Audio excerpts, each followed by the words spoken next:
Hey everyone, welcome back to the channel. Aditya here. In today's session, we will continue our AWS comprehensive course. In that, as I promised, we will cover IAM, Identity and Access Management in depth. And this IAM is a global service that allows you to securely manage user access to AWS resources. Since we know we have AWS account and each account can be accessed by different AWS users, right? And each user can able to access different AWS services, number of AWS services. But we know all the users are not supposed to access all the resources, right? We have to put some restrictions based on the roles of the user, right? Based on the designation. For example, developers can access some resources and admin can access few other resources and testers can access very less resources when compared to developers. So these kind of restrictions are this kind of securely providing authorization and authentication can be achieved by using the IAM in AWS. Okay. And IAM is nothing but identity and access management.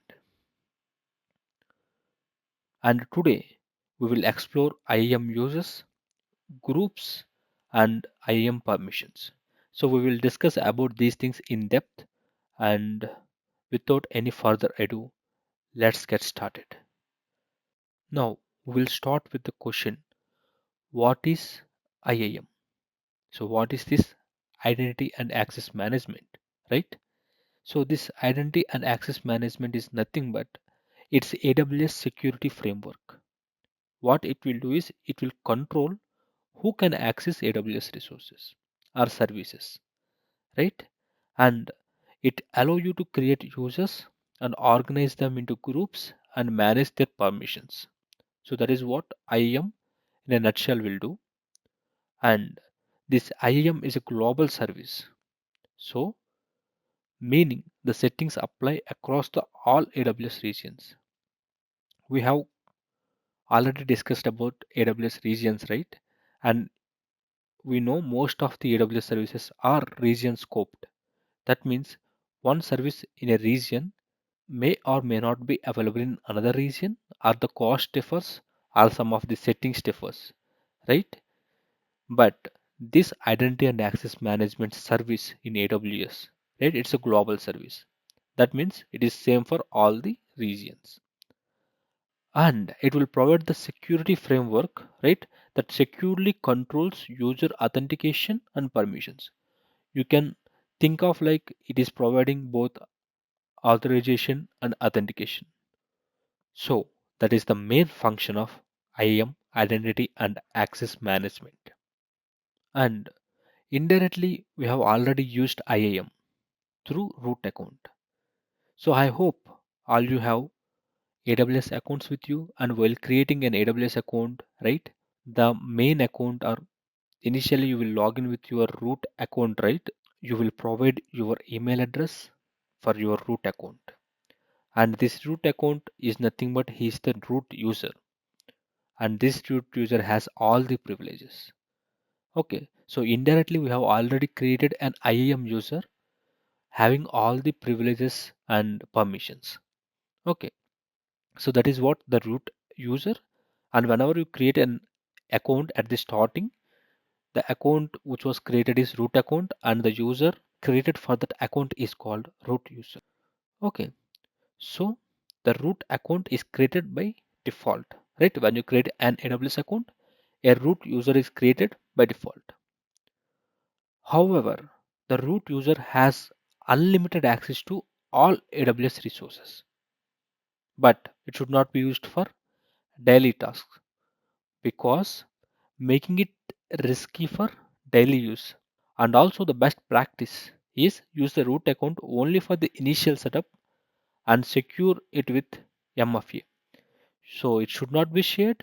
You have to secure that root account only used to set up for other users. But we are not supposed to use this root account for daily tasks. Okay, only for initial setup, use it. If you are don't aware of multi-factor authentication, I will explain in the future sessions. Okay, and the most important thing is never share your root account credentials to anyone. So root account is like he's having unlimited access to all AWS resources and he can do anything. He can terminate any resource, right? Maybe that resource is very critical for your application. That might happen. So as I mentioned, root account will be created by default, but it should be never used for the daily tasks and should never be shared, should be secured with MFA and only for setup, right? User management account setup in the initial time you have to use. After that, you are not supposed to use the root account for daily use. Okay, I hope you are clear about this root account concept.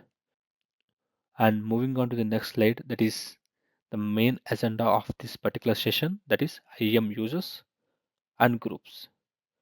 Okay, so now you may ask what is a user and what is a group. As the name suggests, is a straightforward thing, right? A user is simplest an individual in your organization. You can think like that. So IAM users represents and real people in your organization and individual people. For example, in your organization there are three employees, Adi, Bob and Kevin, right? All these three employees are individual users. They will have individual ID cards. Similarly, they will have individual IAM users in AWS account. Instead of managing these individual people, right? For example, you have three users, you have to create three IAM users in AWS account, but you have to manage everyone individually. So instead of doing that, you can have one more other concept called grouping.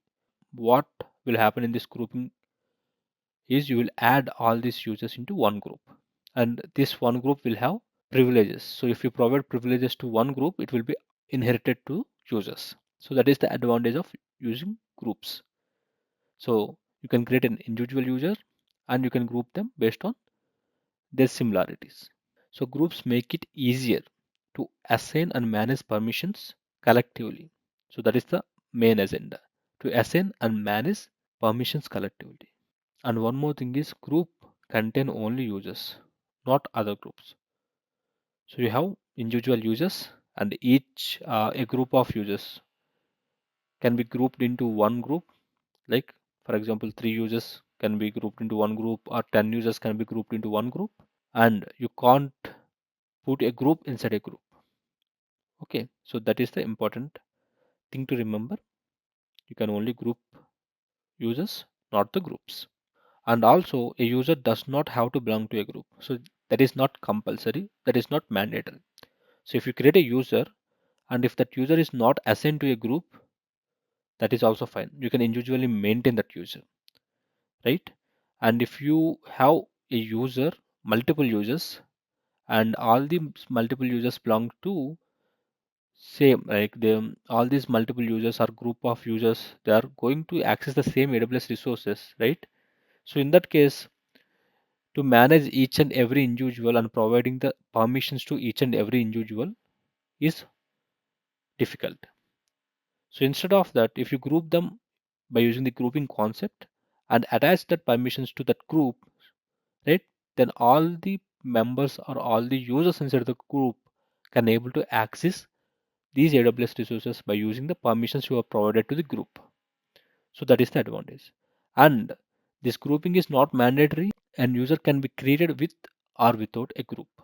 And users can belong to multiple groups. So multiple group can have the same user. That can be possible. But a group does not contain another group. For example, we have six team members.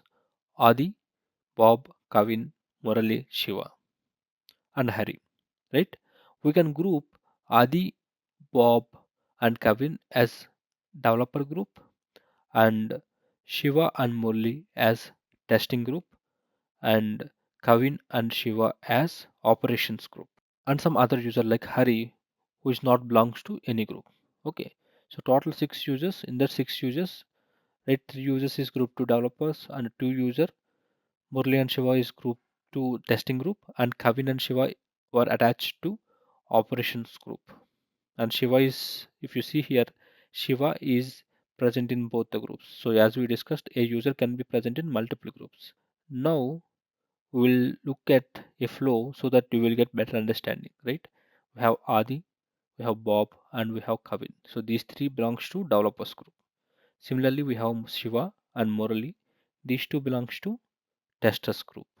Okay, this is how we grouped these individual IAM users, and developers will have some permissions and testers will have some different permissions. Based on those permissions, they can able to access AWS resources. And similarly, we have another group called operations group, and here Shiva and Kavin belongs to operation group also.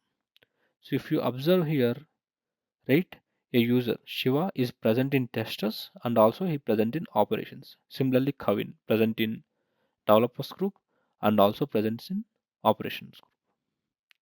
And there was a user called Hari, and as we discussed, a user might not be in a group. So he is an individual user and all the permissions to this user can be handled individually or can be managed individually. But here, if you group them, all the three users, for example, if you take developers, all the three users will get the same privileges if you attach the permissions to developers group.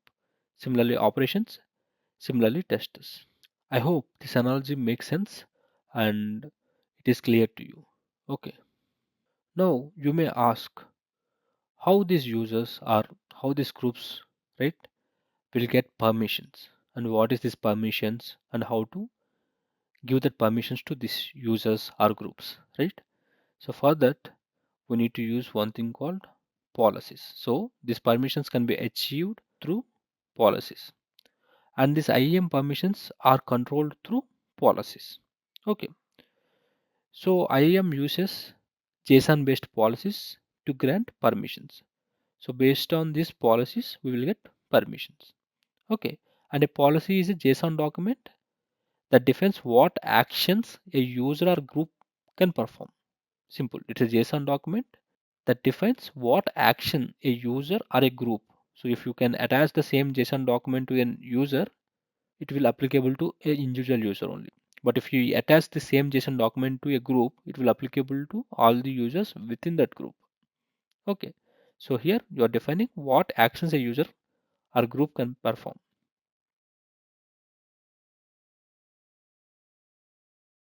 We will see an example now. So if you see, this is how the IAM policy will look like. This is a JSON document, right? And here if you see, we have version and statement, and inside we will look at high level and I will explain about this JSON document, JSON policy in detail, right? Just at a high level, if you see here, you have statement, and inside the statement you are saying allow.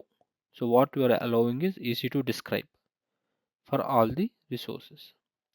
Similarly, you are giving an effect called allow for all the elastic load balancing and also allow for few CloudWatch events. Don't get overwhelmed with EC2, elastic load balancing and CloudWatch. Okay, we will discuss about all these services later. But think about these are some services inside the AWS and we are using this JSON document. Inside you are saying you are allowing the user to access these services. So you are saying allow EC2, allow elastic load balancing, allow CloudWatch some events. So that whenever you attach this JSON policy to a particular user, for example Adi, he can able to access EC2, elastic load balances and CloudWatch. So this is how you can define permissions by using IAM policies. So through IAM policy you can attach IAM permissions. Okay, I hope you are clear here. And one more important topic I need to cover here is the least privilege principle in IAM policies. So when assigning permissions, always follow the least privilege principle. This means only granting the users the permissions they absolutely need. So only grant necessary permissions. So don't provide any additional permissions which the user requires. For example, user only required to access EC2, but you are providing some additional permissions to access S3, right? That is not advisable.